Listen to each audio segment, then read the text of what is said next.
السلام عليكم ورحمة الله تعالى وبركاته. رسالة للشعب السوداني والشعب الأثيوبي والشعب المصري.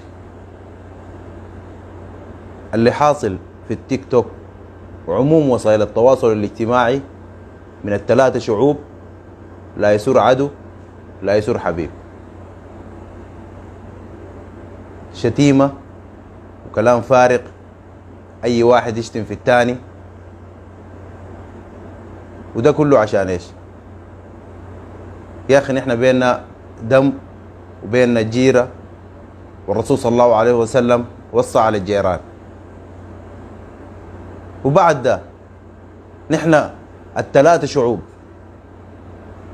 أكثر ثلاثة شعوب جعانة في المنطقة، بين نيلنا الجاري له أكثر من آلاف السنين، عشان نقعد نشتم في بعض وانت وانت وانت.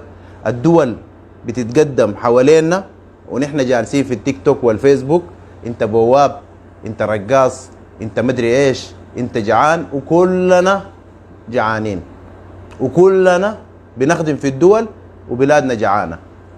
هنكذب على بعض ولا هنكذب على بعض؟ كلنا عارفين بعض وكلنا حافظين بعض. الشعب الاثيوبي والسوداني والمصري كلنا شغالين في الخليج خدم للناس، وبلادنا هناك نيل واراضي زراعيه خصبه، واقتصاد المفروض يكون من اول الاقتصادات لو الناس خطت الرحمن في قلبها واشتغلت. لكن احنا قاعدين للفارغه نشتم في بعض، وانت وانا احسن، وما في واحد فينا احسن، كلنا ما نافعين.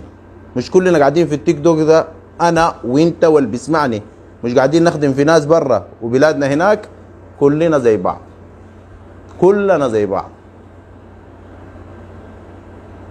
شوفوا الدول من حوالينا، شوفوا الدول من حوالينا، شوفوا رواندا، شوفوا نيجيريا، شوفوا الدول اللي بتتكلم في التيك توك لا بتطبل لحكوماتها، حكومات فاشلة على طول السنين في الثلاثة دول، لكن نحن بس قاعدين في الفارغة، بس قاعدين في الفارغة. الناس تحترم نفسها وتشوف شغلها وتشوف بلدها البلاد امكانياتها كيف، وتشترك مع بعض وتعمل شغل مع بعض وتحب بعض، عشان ربنا سبحانه وتعالى يبارك فينا وفي رزقنا وفي اولادنا وفي مستقبلنا.